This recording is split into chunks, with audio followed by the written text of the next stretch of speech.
Welcome to the most recent office hours session that I've scheduled for you. This one is going to be focused on the unfolding potential thunderstorm and lightning outbreak in some parts of California, and also on the double peaked heat wave. Yes, another one, although this one won't be nearly as intense as the last one. So don't think we're going to break any all-time records this time around, which is good, although it does represent yet another period of above average warmth that will continue to dry out the landscape heading into the peak of fire season and will have some adverse effects, most likely on some existing wildfires. So talk about the present pattern as well as what is likely to come a little bit farther out. Just a reminder that the channel is partially sponsored by Reask, a company that is rethinking Earth system risk, and you'll be able to find a link to them embedded at the end of the video and at this point in the video after I have pushed stop and the recorded version is available. So the wildfire situation in the West has been elevated for some time now, and is likely sort of in a period over the next 7 to 10 days where it's going to take off again.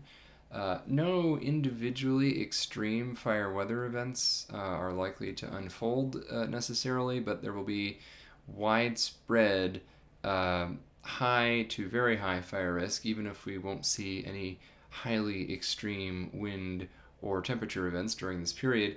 And we will see a fairly widespread coverage of at least isolated dry lightning storms across the West over this period, some as early as today, including over much of California, as I'll discuss in a moment, but also more broadly in the coming days. This is a pattern that is conducive generally for hotter than average temperatures with at least occasional outbreaks of lightning, some of which will probably be dry. So new ignitions are likely from lightning, especially in more remote areas throughout the West in the coming days, along with the heat uptick in activity on existing fires, and also with the relatively unstable air mass above these fires. If they can build up a head of steam, they might once again start to develop substantial pyrocumulus and pyrocumulonimbus clouds, substantially altering their own regional environment and producing their own wind patterns and weather patterns locally. So all of that is possible after a period of cooler weather and more favorable wildfire conditions in recent days, certainly across California and really across the Pacific Northwest as well. Even some light showers up there, although not any light showers in the vicinity of California's wildfires until perhaps today, although as I'll show, they may well do more harm than good because they won't produce very much rain in the existing fire zones, if any, but what they might produce is strong gusty winds and perhaps some lightning. So I'll get into that in a moment. But just thinking a little bit ahead to fire season as well, as it has played out so far in the West, we're not done yet. In fact, although it's possible that August won't be quite as extreme a wildfire month in the American West as was July, given that July was the singularly hottest month on record across a lot of the West, even following a wet winter that was enough to greatly escalate the wildfire situation. But I do think that the peak has still not here, even if August is, I don't think it'll be a quiet month, but it may not be quite so extremely active as the conditions were in for much of July. But a lot of spots may see yet another even higher peak later this season from late August, especially into September or October in California and parts of the interior West, including large swaths of Nevada, Utah, and Colorado, where fire season is really only starting to take off now. And that includes to a certain extent, the higher elevations of California, where there's still residual moisture from 2 consecutive wet winters and where wildfire burning conditions have not been especially elevated yet this season. They may not become extremely so at any point this year at very high elevations, but they will definitely become progressively drier and more flammable as we go through the next several months. Right now, still looking like August on average is going to be a warmer than average month, probably not as record-breakingly hot as was July in California, which again was the single hottest month on record, yet again across much of the West, featuring some pretty amazing heat records, both in terms of consecutive days above 105 or 110 degrees, consecutive nights that didn't drop below 80 or even 85 degrees in some places, as well as all-time high temperatures in places like Redding and Palm Springs and Las Vegas, a pretty wide range of zones within the state of California, as well as ecosystems throughout the West that experienced a very long period of record-breaking heat.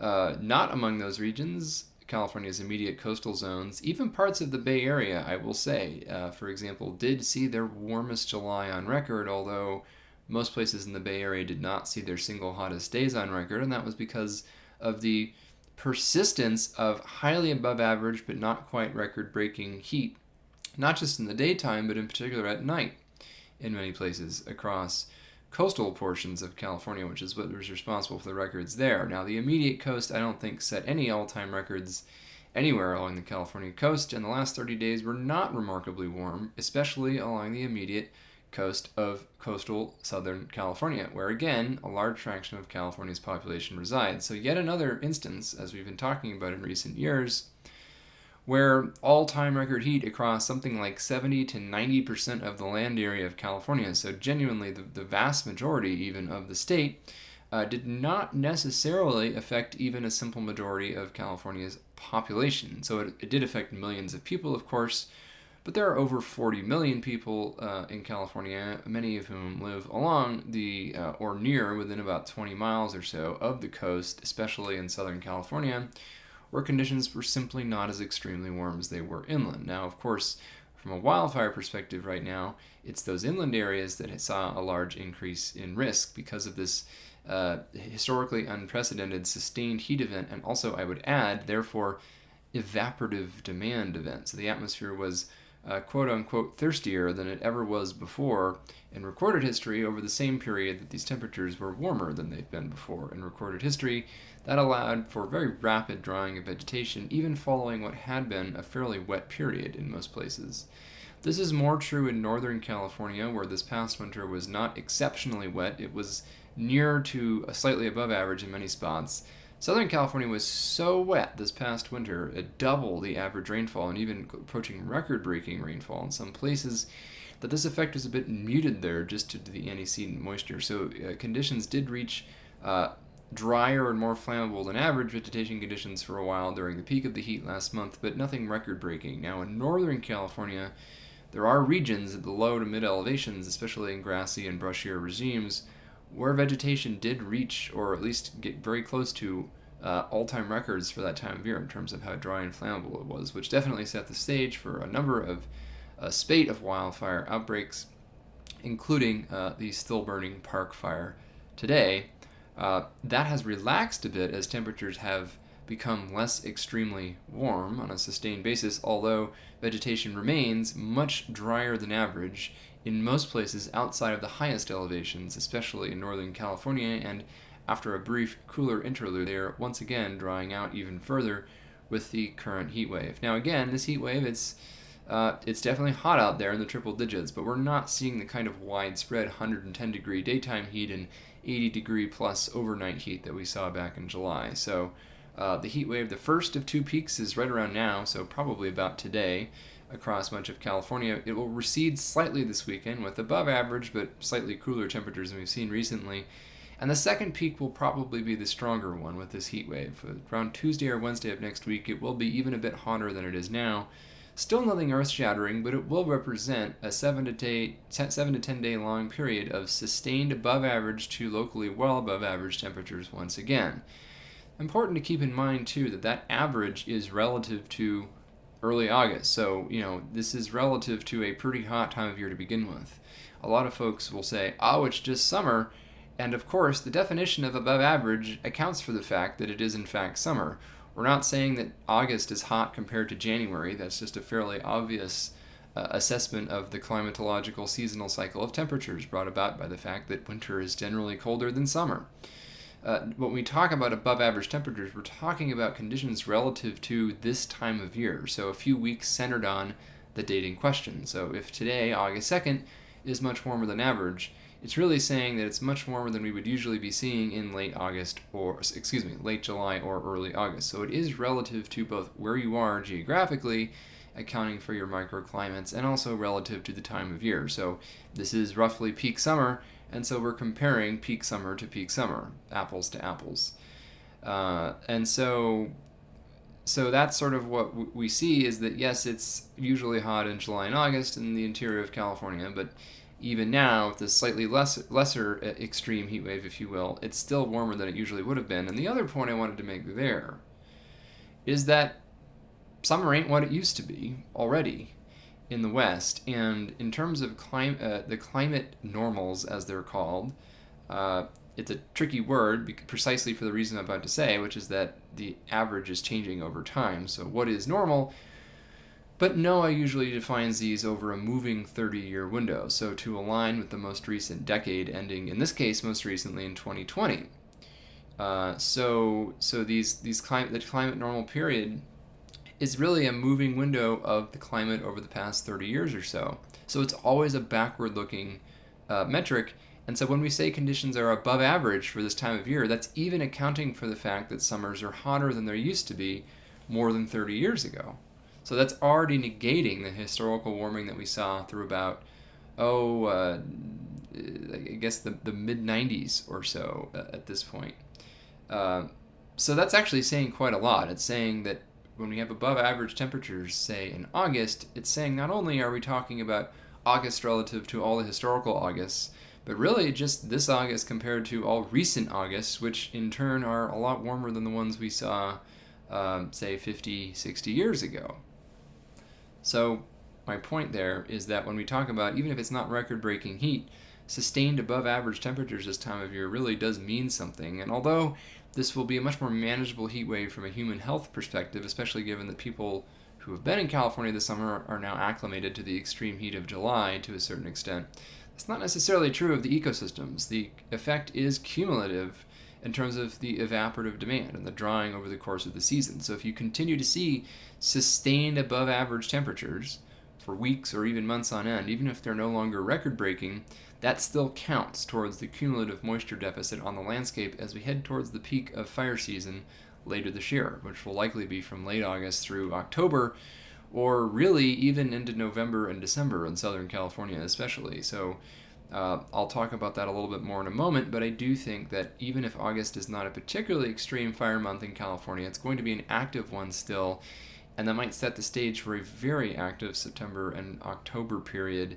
as vegetation reaches its peak seasonal dryness in California, and as there's a strong indication that these earlier season heat waves, which mainly affected the inland areas, will start to affect more coastal areas and bring greater fire risk to the coastal strip in both northern and southern California, precisely at the time of year when offshore winds develop. There is, I'll mention, still a tilt in the odds towards a later than average start to the rainy season in California. So we don't have great predictability. We could still get lucky with a one-off early season storm, but if there's any tilt at all in the indications towards when the rainy season will start right now, it's still that it will start later than usual, and that the months leading up to that later than average start will be considerably hotter than usual. So I do have more confidence in that considerably hotter than usual autumn statement than I do about the later than average rainy season start, but both of these would be consistent with the long-term trend towards later starts with the autumn rainy season onset in California over the past several decades, as well as hotter autumns. Our own research suggested that we've already seen more than a doubling between 1980 and 2020 of extreme fire weather conditions in California during autumn specifically, and this is likely to be a continuation of that trend. I see no reason why this year will diverge from that. The last couple of years have been a bit different from that long-term trend because we had in one year an early season precipitation event in Northern California that really knocked things down, along with the wet winter that kept the season pretty quiet overall. And last year, if you'll recall, in August, we saw the historic arrival of the tropical storm Hillary, which nearly, although not quite, made landfall in Southern California as a tropical storm strength tropical cyclone, brought a ton of rain, record-breaking amount of rain, widespread heavy summer rainfall, both west of the mountains and east of the mountains in Southern California last August. as well as some soaking rainfall all the way up into the southern Sierra Nevada. That really short-circuited fire season, and aside from the flooding effects that did occur, which were substantial in some spots, although not generally catastrophic, probably brought net benefits, because it really just meant that there wasn't much of an autumn fire season at all in Southern California, because we got that late summer rain, which kept things damp, and then we had a really active winter, so there wasn't much of a really dry period last year at all.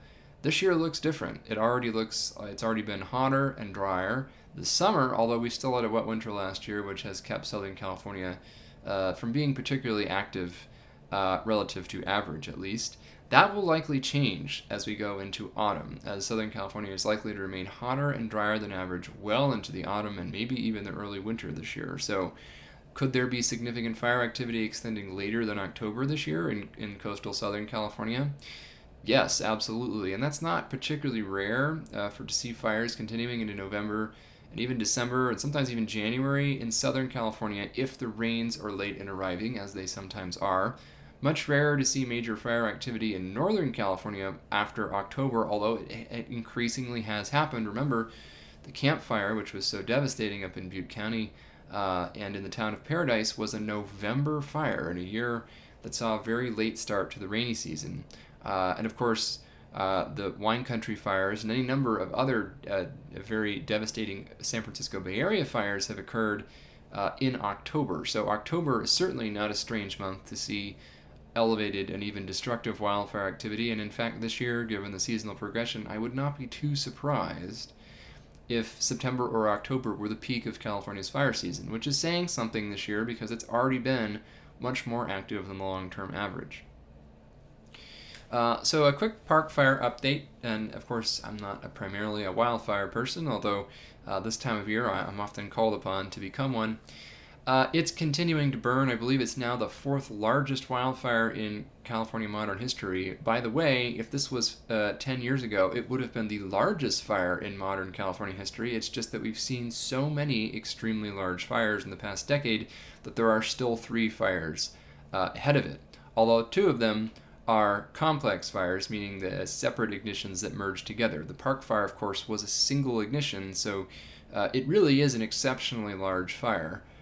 In fact, I think the only other larger single fire from a single ignition point, I believe, was the Dixie Fire, which burned a few tens of miles to the east of the present one. So clearly there's something about this part of the state that is really conducive to it, and I can talk about what that is later as well. But the park fire is closing in on, in fact, it probably already has as of today, we just don't know it yet, hit the 400,000 acre mark. So that's a large fire. As has been pointed out, more than half of that was burning in grass and brush, and fires in grass and brush often are restorative, even when they burn at a higher than usual intensity.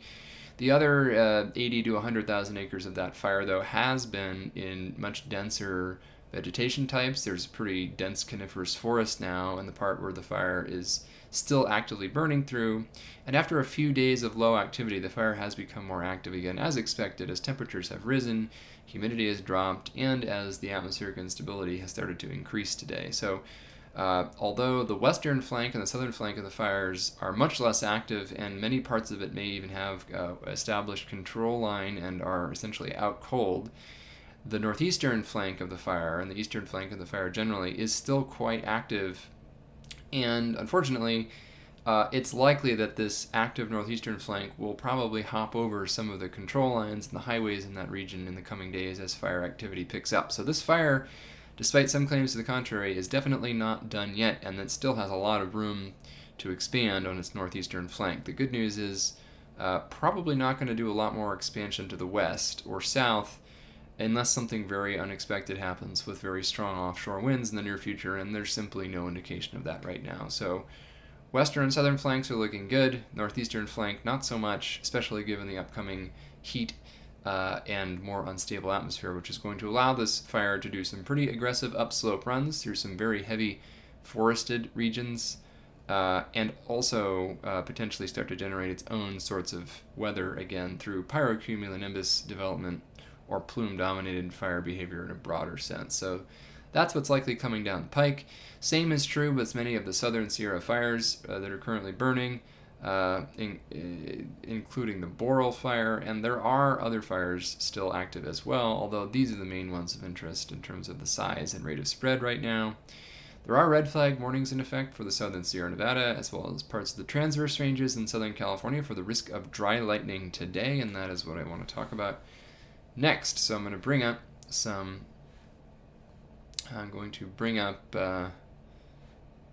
some satellite imagery, so bear with me while I share my screen.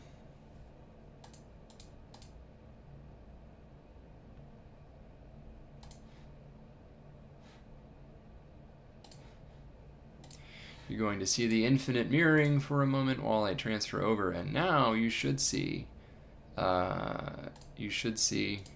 once I get that over, just my satellite imagery. So sorry, I just gotta, there we go. All right, so here we see, and I'm gonna bring my drawing tool back up, which I've now configured correctly, so you should actually be able to see it on your end. I know that was an issue before. So we can see that there is a surge, an arc of cloudiness moving northward through this region here.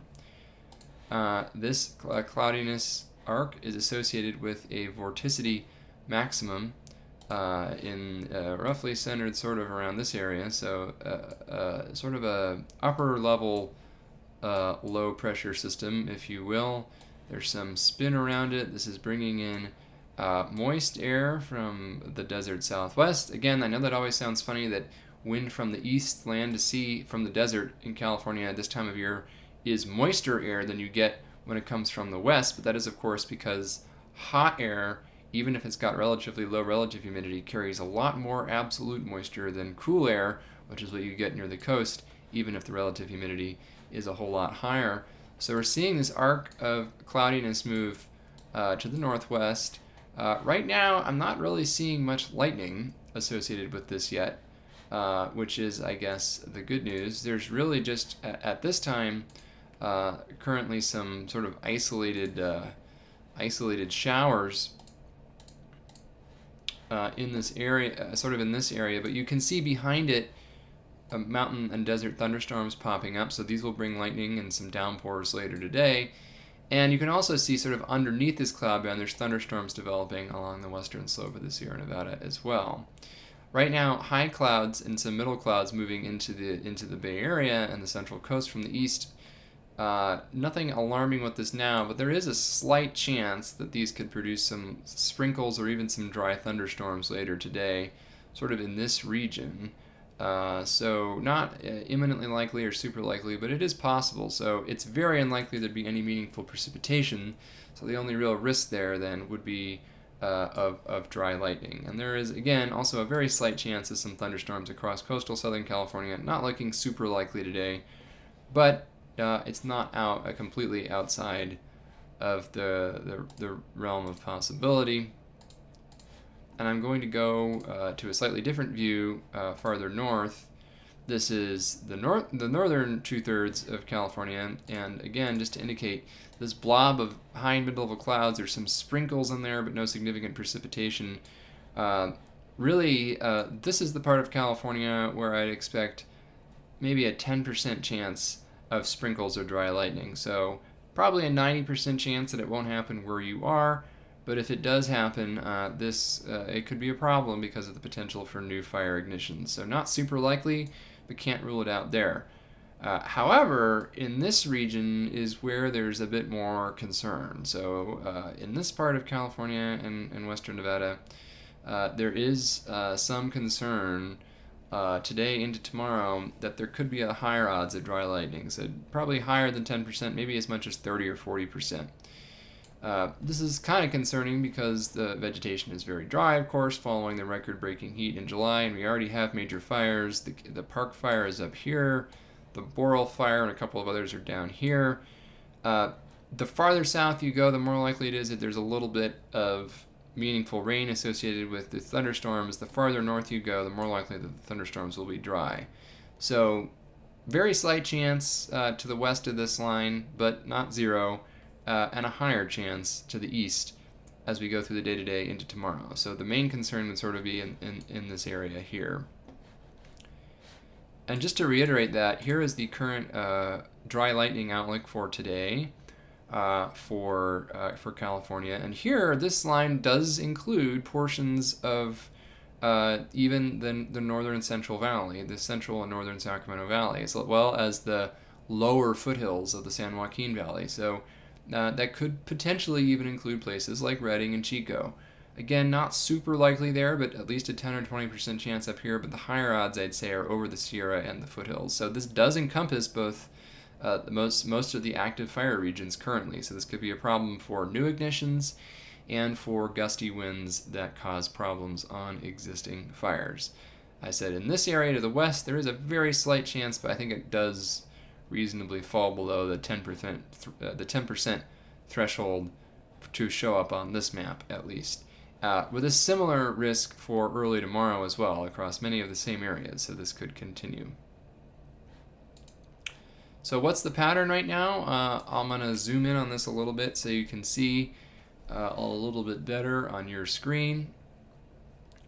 But really, again, this is a map of the ridginess or the degree of anomalousness of the temperatures in the lower half of the atmosphere. The reds and oranges, of course, are above average. Here's me going back in time a little bit. This is about 24 hours.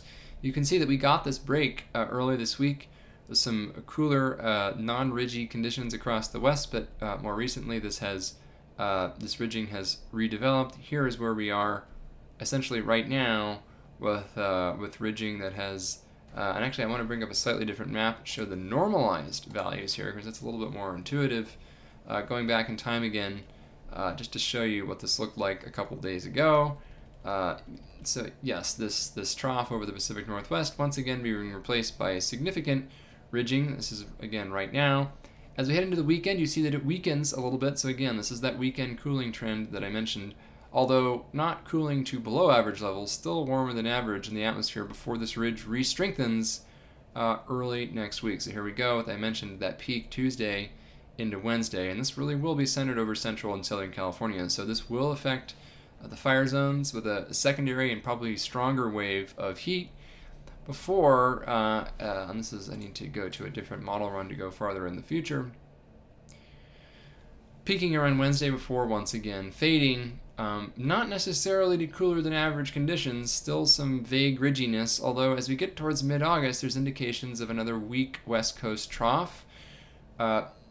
Less heat and more breezy conditions, that could be a bit of a trade-off for the fire areas, depending on how things go. No real indication of robustly cooler than average temperatures, though, going throughout the end of the month. So also no indication of extreme heat, but once again, the western flank of this enormous western ridge being substantially stronger than average, even though it will be less extreme than it was in recent weeks. So again, here's a more indicative of the surface temperatures. This is where we are right now during this modest heat wave. It fades a bit over the weekend, then comes back next week before fading again. So another broad area of warmer than average temperatures. And I will mention this extends up into Western Canada. So the wildfire situation in Alberta and BC after, and the Pacific Northwest, including the interior of Washington and Oregon in particular, after fading a little bit in recent days, is once again going to pick up. And yesterday there was already a very large smoke emission event from these numerous large fires once again. Skies will become increasingly smoke-filled once again across a lot of the West. All right, so I'm going to go back to the part where you'll see a brief infinite mirror, and then you'll see my face again. Okay, so I'm going to go into question answering mode once again. So I'm going to start at the beginning, and it's a good time to start to add anything that you might have for this session. I'll take a quick sip of water here.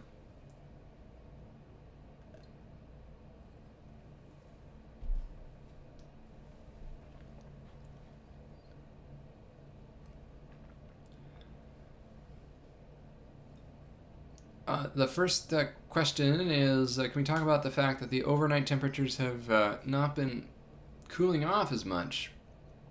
It's been warm, leaving the window open at night. Yes, that's definitely true. July in particular, during that multi-week period of extreme heat, overnight temperatures were in many places and over a more widespread region. There was a wider region of record-breaking overnight warmth than there was record-breaking daytime warmth. Now, there were regions of both, and in a lot of cases it was overlapping. So places like Redding and Palm Springs both saw both record daytime temperatures and record nighttime temperatures. But there's a good swath of places like the San Francisco Bay Area, for example, where July was record warm, and the relative degree of anomalousness of overnight temperatures was greater than that in the daytime. It was still hot in the daytime, of course, but not as record-breakingly so on a sustained basis as it was in the overnight hours. And we have seen in a warming world that in many locations, nights are warming faster than days. So this is a notable observation about what we do tend to see in many places.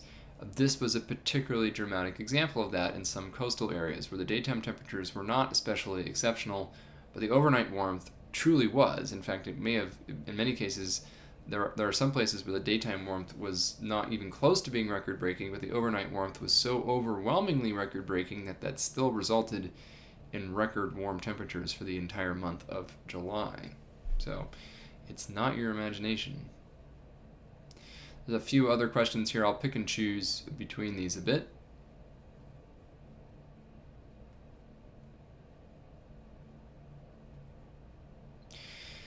The next one is monsoonal moisture in the clouds. Is the rain completely cut off from the surface influence, or are the surface temperatures still capable of fueling these thunderstorms as well as topography? So I think what this is saying is, so there's this notion of deep moist convection, which usually means tall cumulus clouds, those puffy clouds you'd see frequently on places that see more summertime precipitation in California. So you ever go to Florida or the Eastern U.S. in summer, you see those afternoon thunderstorms. That's deep moist convection. Does, of course, sometimes happen in California. You get over the mountains and deserts mainly, and rarely elsewhere. But you also tend to get what's known as elevated convection in the Western U.S. during summer. And what this means is that the instability, so the rising air parcel that contributes to the high base, meaning that the cloud bases are sometimes as much as 10 or even 15,000 feet above the ground rather than just being a couple thousand feet up, where the instability for those clouds to form is not because the entire atmosphere is unstable from the ground up, because a layer of the atmosphere starting in the middle of the atmosphere is unstable for a sufficiently large depth for these clouds to form. And by the way, just how deep that depth is often dictates whether or not dry lightning occurs or just sprinkles. So whether you get a pretty sunsets and sprinkles or dangerous dry lightning event can be the difference between just those clouds in the mid-levels, those altocumulus clouds, being a few thousand feet taller versus not.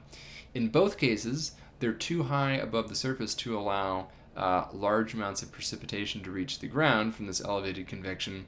But if they're just tall enough to allow for lightning, but not tall enough to allow for a lot of precipitation to fall to the ground, that's where we have our fire risk, and that's where we get our dry lightning.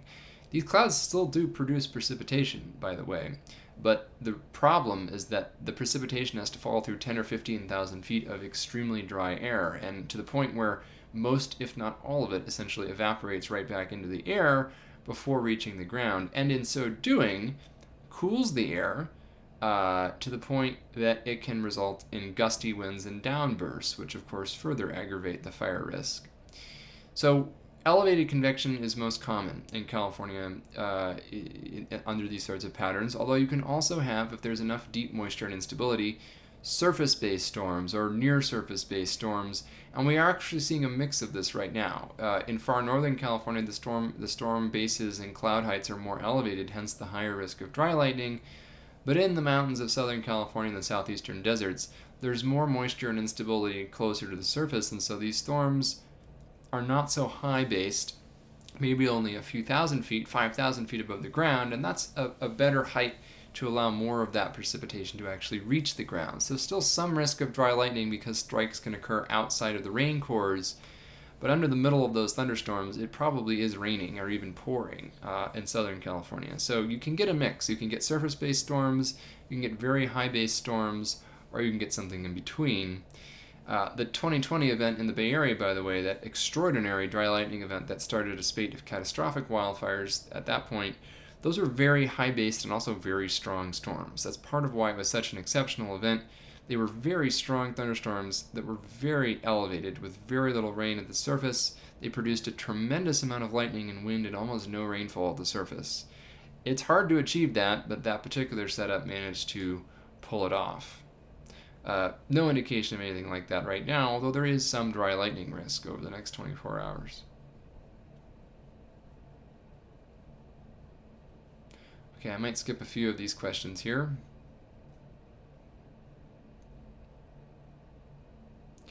Oh, I'll take a look at one more of these. Do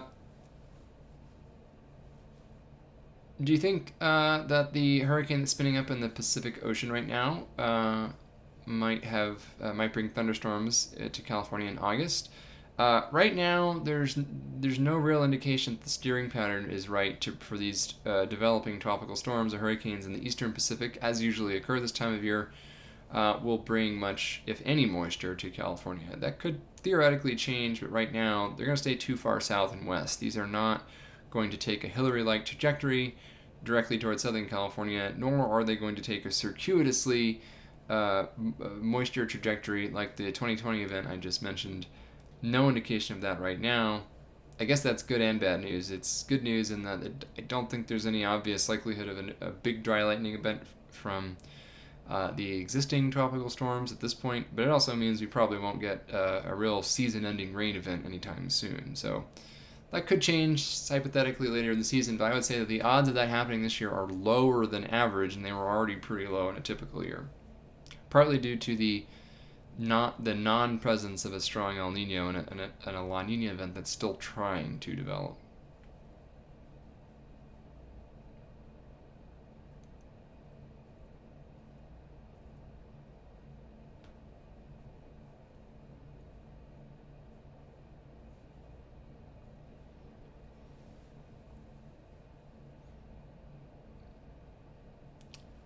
Yeah, a couple comments that places in the Bay Area have clouded up significantly today. I showed that on satellite. There are those mid and high clouds coming in, and that's probably all you're going to see there. Maybe a 5% chance of a stray sprinkle or isolated dry thunderstorm, but pretty low odds that far west. Progressively higher odds as you go a bit farther east, a bit notably higher odds in the Central Valley, and then much higher odds of that from the foothills of the Sierra up into the mountains.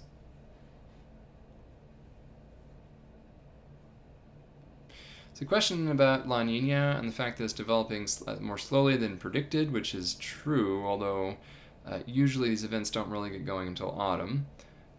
If we only have a neutral ENSO signal or just a weak La Nina, would you take that as a positive sign of close to normal precip in winter? I would take it as a sign that there is no real sign for winter precipitation necessarily. So weak ENSO years, a stronger La Nina would give us a more robust tilt in the odds towards a dry winter. A weak La Nina versus neutral, I don't really think there's much of a difference. So it might shift the distribution to be essentially unpredictable, where we won't necessarily have a really strong indication from an ENSO perspective about what influence it might have on California. The seasonal models might be picking up on other non-ENSO things that might give us a little bit of skill. I do still think that regardless of that evolution, that there is likely to be a later than average start to the rainy season, but that doesn't necessarily tell us how the rainy season itself is going to go. If we don't have a moderate to strong La Nina event, I'm not sure we're going to get strong signals for winter precipitation, and indeed there are a lot of years where it's kind of a crapshoot.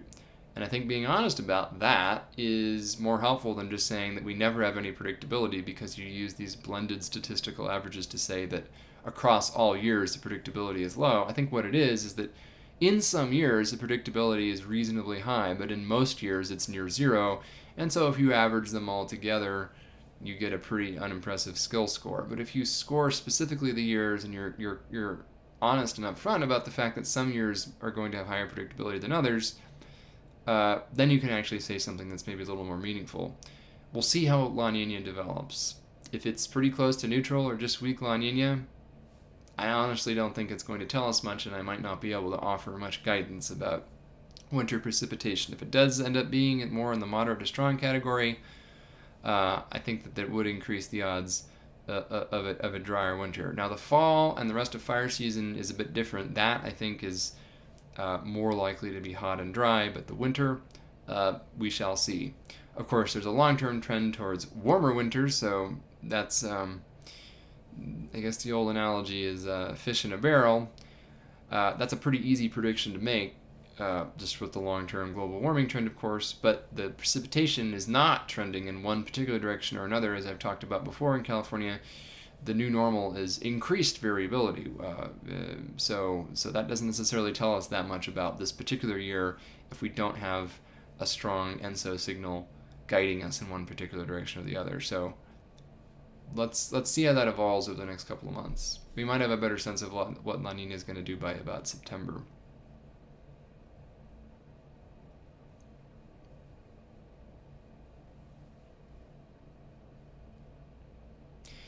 It's a question from George about the fires right now and how they seem to be in the grassland and brush up to 2,000 feet or so. How do you see the elevation evolution going as the summer progresses? They were mostly up to about 2,000 feet and through about June. In July, they did start to creep up slope. So the park fire is now burning at higher elevations, much higher than 2,000 feet anyway. So double that or more in some places, up at 4,000 or 5,000 feet, even in the upper reaches. As is the Boreal fire. That's a higher elevation fire too, and that's between 50 and 100,000 acres. So these are not small fires by any means. So the increased flammability is creeping up slope. The usual seasonal progression is precisely that you start to see fires at the lowest elevations that dry out first. The grasses cure there. The higher elevations, often they have some residual snowpack, or at least residual moisture from melted snowpack or rain. That certainly has been the case this year. So the highest elevations have probably the least risk at this point, least flammability. That, as those higher elevations dry out, that changes, and you start to see a lagged increase in flammability later in the season up there. So we're seeing that now. These fires are marching up slope. They're starting to get into higher and higher elevations. We'll see what happens. This may not be a big fire year, up at 6, 7, 8,000 feet. This doesn't really strike me as the kind of year that is an extreme high elevation fire risk year generally, because we have, despite record-breaking temperatures up there, we have 2 consecutive wet winters and 2 near to above average snowpack years in many places in a row. Past year wasn't quite so amazing for snowpack, but it definitely wasn't terrible. And the previous year was amazing for snowpack. So the high elevations right now are doing okay. And so I think this fire season will definitely be one that's focused below 5,000 feet in elevation. Not to say you can't have fires above that level, but the vegetation moisture is working in our favor at the high elevations. But of course, most of the people in California and most of the land in California is below 5,000 feet, so I am pretty concerned about this autumn offshore wind season unless we get lucky with an unexpectedly early season-ending rain event. That, given how things have been going, with the 1-2 punch of increased grass and brush growth from 2 wet winters followed by all-time record heat in July and continued warmer than average temperatures beyond that, with another round of potential record heat this autumn, that could combine with the pretty explosive combination with the typical seasonal dry offshore winds from September into October and potentially later, even into November and December in Southern California. So I will note that the National Fire Predictive Services now have a prediction that matches my expectation for the year. They did not previously. I've been fairly consistent in this since spring, saying that it would start slow, rapidly accelerate in July and August, and then peak both more intensely than usual and later than usual in the autumn. That's not quite what the predictive services suggested up to this point, but now I think my outlook and theirs is pretty much in alignment for the rest of the season, which is that the season will continue to escalate in parts of California and the interior West over the next few weeks and a month or two, and peak later and more intensely in parts of California given the antecedent conditions and the expectation of certainly a warmer than average and probably drier than average start to the fall as well. That's currently what I see. The seasonal progression will be upslope, although we start to see less fire activity as we get past September at the high elevations anyway. So I don't think this is going to be a banner fire year above about 6,000 feet, and that's good because it needs a break. It's gotten some good water. This will be a bit of a break period up there, but right now we're shifting back towards much more active conditions at lower elevations, and importantly, that is where more of California population lives, and where much more of the wild and urban interface is. The vast majority of it exists below 5,000 feet, and arguably, I think the vast majority of it actually exists below 2,000 or 3,000 feet even. So the much higher than usual risk in these regions is quite relevant to most people in California in terms of their risk.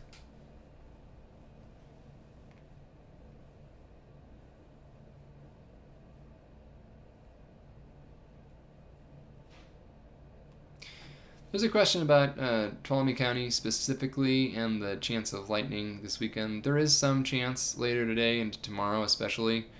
It's not extremely likely, but in that part of the state, depending on where you are in the county, you're either in sort of the lower foothills to the upper foothills or even the mountains.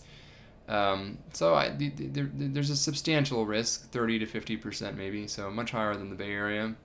Not a guarantee. It won't necessarily be super widespread, but there is some concern, and there could be some lightning ignitions there if there is lightning. It could be a mix of wet and dry storms there, so you might even get lucky with a downpour, but you might not, and you could get the lightning either way. So there is some fire risk, even though I don't think it's going to be a super widespread event.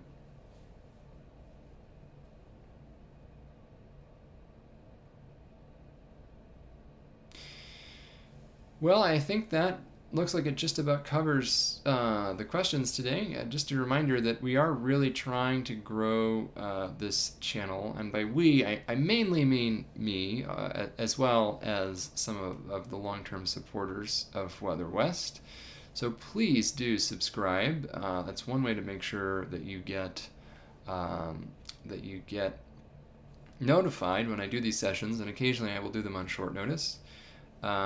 And to share this work as well. I've noticed, unfortunately, on Twitter, or X, as it's called these days, when I share links to my Weather West blog post and YouTube live sessions, those links get demoted. So the algorithm is strongly disfavoring social sharing, at least on that particular platform. Fortunately, you can now find similar content cross-posted between Twitter. I'm also on Blue Sky, as well as Threads, as well as Mastodon, and here, of course, on YouTube and at the Weather West blog. So I'm pretty easy to find. So again, if you do want to support the channel, please subscribe.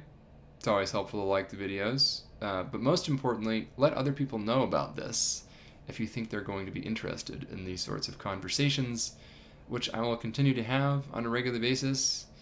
And as needed. So thanks again, as always, and have a good weekend. Stay safe out there. If for some reason there is a particularly widespread outbreak of dry lightning, it's possible I will pop back in later today or this evening or tomorrow to talk about it, or if there's a really big blow up on any of the existing or new fires.